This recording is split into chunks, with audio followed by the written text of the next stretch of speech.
0,99999 à l'infini n'est pas égal à 1. Sérieusement, c'est quoi cette démonstration à l'arrache qui ne sont pas rigoureuses? Alors je pense que toi aussi, tout comme moi, tu en as marre de ce débat incessant sur 0,99999 et 1. Est-ce que c'est égal? Est-ce que c'est pas égal? Eh bien, je suis vraiment désolé de te dire que si tu t'es dit ce que j'ai dit à l'intro, tu as très probablement séché tes cours de maths de seconde. Bienvenue, je suis Algébri, je t'explique simplement les maths, abonne-toi pour comprendre mieux ces notions mathématiques.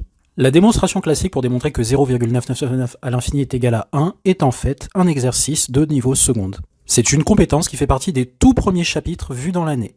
Par exemple, si vous regardez sur cet excellent site d'exercice, je vous le conseille au passage, il est vraiment très bon, et que vous cliquez ici sur le premier chapitre ensemble de nombres et calculs, et que vous défilez dans les exercices, vous voyez ici des exercices où on utilise exactement la même stratégie pour être capable de donner l'expression sous forme de fraction d'un nombre de cette forme-là. Par exemple ici, pour calculer la valeur de A, on fait ce genre de manipulation, on multiplie par 10, on retranche une quantité bien choisie qui va nous redonner le nombre de départ, et j'obtiens ainsi une équation sur la valeur de x, et en résolvant cette équation, je trouve que ce nombre-là, exprimé de cette façon avec un développement périodique, ne peut que s'exprimer sous cette forme de fraction-là. Donc sachez que si vous n'êtes pas d'accord avec cette démonstration sur 0,999 à l'infini est égal à 1, vous n'êtes pas d'accord avec un pan du programme de seconde de mathématiques. Maintenant, on peut comprendre qu'on se demande, mais comment ça se fait que cette écriture est légitime? J'entends beaucoup cet argument, comme souvent la question de, mais comment est-ce qu'on sait qu'on peut écrire ça? Alors effectivement, c'est une question qui mérite d'être posée et qui est au-delà du programme de seconde, mais notez que au lycée, voire même au collège, on étudie des tas de nombres qui ont un développement décimal infini. Le plus connu étant pi. Et pour pi, on ne s'est jamais posé la question de est-ce que ça a un sens de mettre une infinité de nombres derrière la virgule? Donc pourquoi on se poserait pas la question pour pi et on se la poserait